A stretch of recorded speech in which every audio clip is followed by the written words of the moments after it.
Hi everyone. I thought I would quickly jump on and do a live, so again, not scheduled.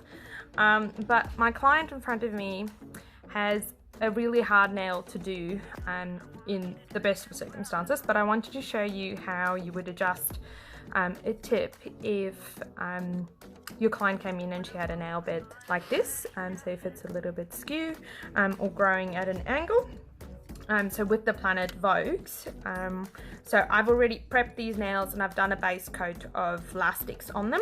I've sized my tip because I, decided halfway through that this is what I was going to do. So I'm using the short coffins, and you can see from me trying to size it up over here that because the finger grows, or the nail grows the way that it does, the tip wants to naturally do that, and we need to try and straighten it up. So when we try and straighten it up, it doesn't fit properly on this side. So I wanted to demonstrate to you how you would adjust the Vogue tips to fit a client like this. It's a little bit trickier and it is a little bit more time consuming than a standard client, but it doesn't mean that you can't do Vogues on a client like this. So like I said, I'm using the short coffins, that one there, and I've already etched up the inside. So I'm just going to have a look at it. So I'm pushing it over the nail and I'm having a look at it to see where I need to adjust it. So on this side it seems to be slightly overhanging, and you'll see at the back here it seems that the tip, if I apply pressure, the tip's lifted off a little bit there. So I'm gonna cut away or file away this little section here to make sure that I'm getting it to sit nice and flush on the nails. So the more you practice this, the easier it'll become, and the easier it is to do with just clippers or scissors. But initially, if you're scared, it's better to just leave a little bit and take off more. So don't just go in and take off a whole lot in one go, because you can always take more off. Whereas if you've taken too much off, you'd have to use a whole new different tip. So I'm just going to go in with normal large clippers and just clip it a little bit on this side here, and just clip away a little bit at the top. So we're trying to make sure that this nail goes on as straight as possible. So we're maintaining it in a straight line, even though it's lifting off on this side. Whereas if you have it nice and flush, you'll notice that the tip will go out skew as opposed to, or not straight, as opposed to going out straight. So we want to make sure that we're removing the excess tip there where it doesn't fit properly. So as you can see over here, it's overhanging a little bit, so we might just give that a little bit of a file so that we can get it to mirror this shape. So we're just grabbing our file this time as opposed to the clippers.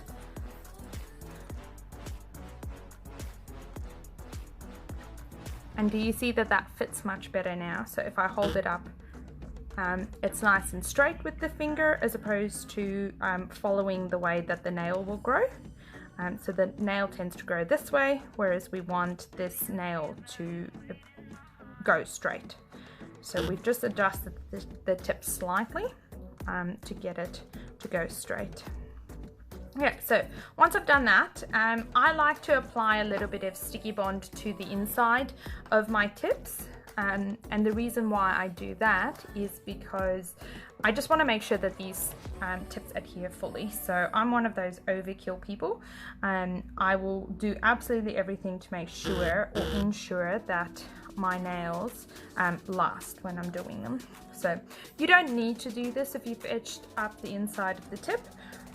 I just want to make sure, and especially something like this where it's a slightly more of a problematic finger than what you would normally have, it doesn't hurt just having that little bit of sticky bond on the inside to make sure that this tip adheres properly. So I'm fairly happy with that.